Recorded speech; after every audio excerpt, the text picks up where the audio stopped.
મારું નામ કાસમભાઈ સુમરા।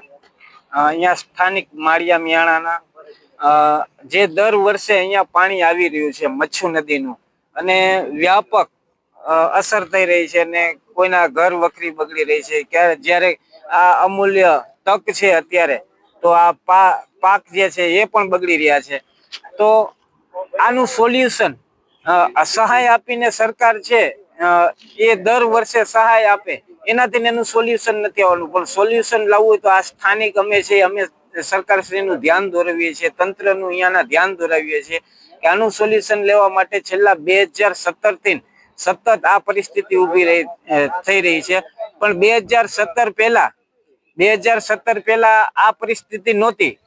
એનું કારણ ત્યારે અહીંયા જે મચ્છુ નદીમાં ગમે તેટલું પાણી છોડવામાં આવતું એ દરિયાની અંદર પાણી વહી જતું, પણ છેલ્લા 2017 થી આડેધડ તંત્ર દ્વારા જે મીઠાના ઉદ્યોગો છે એના ઉપર જે લગામ કસવી જોઈએ લગામ નથી કસતા। અહીંયા 20-20 ફૂટના જે પારાઓ છે એ પારાઓ બિનકાયદેસર ઉભા કરી દીધા છે, જેના કારણે મચ્છુમાં છોડવામાં આવતું પાણી રોકાઈ જાય છે અને માળિયા અને માળિયાની આજુબાજુના વિસ્તારની અંદર આ પરિસ્થિતિ ઊભી થાય છે। જ્યારે બનાસમાંથી પાણી છોડવામાં આવે છે ત્યારે 2015માં બનાસમાંથી જે પાણી છોડવામાં આવે ને ત્યાં એક પારો છે, એ પારાનું રિપેરિંગ કરેલું, પણ 2017માં પૂર આવ્યું ત્યારે એ પારાનું ધોવાણ થઈ ગયું, જેના કારણે બનાસનું પાણી પણ આજુબાજુના વિસ્તારમાં જે આ જમીન છે ઉપજાઉ જમીન, જે ફળદ્રુપ જમીન છે એની અંદર ફરી વળતા દર વર્ષે તો આ જમીન છે એ પણ એની ક્ષમતા ગુમાવી ચૂકી છે અને ખારાશવાળી જમીન થઈ ગઈ છે। એટલે દર વખતે ખેડૂત છે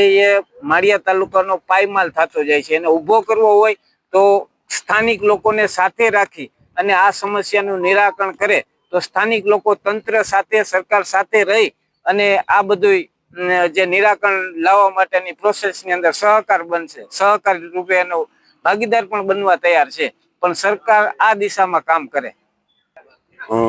હરિપર ગામ અને ભીમાણી જેસાભાઈ મેરુભાઈ, હરિપર ગામ સરપંચ છું અને મારા ગામમાં જે મોરબી જિલ્લાના માળિયા તાલુકાનું છેલ્લું ગામ છે, રણ વિસ્તારનું ગામ છે અને જે આ 3 નંબર મચ્છુના ડેમના નાલા ખોલવામાં આવે છે એનું પાણી બધું અમારા માળિયા તાલુકામાં માળિયા, હરિપર, કાજેડા, ચીખલી, આ અમુક ગામડામાં રણકાંઠાના ગામડામાં છે એમાં બધે ફરી વળે છે અને અમારે હરિપરમાં અને માળિયામાં તો વધુ પડતું પાણી આવે છે। બીજું કે હરિપરમાં જે કપાસ, તુવેર, મગફળી આ જે વાવેતર હતા એમાં પાણી ફરી વળતા પાકને સંપૂર્ણપણે નુકસાન આવેલું છે, થાય એમ જ નથી હવે। બીજું કે દરિયામાં જે બનાસકાંઠામાં જે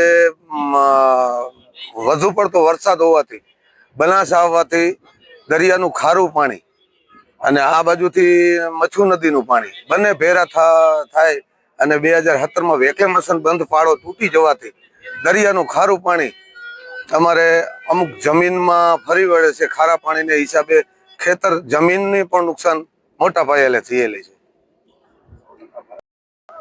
સામાજિક કાર્યકર ઓસમાન જેડા।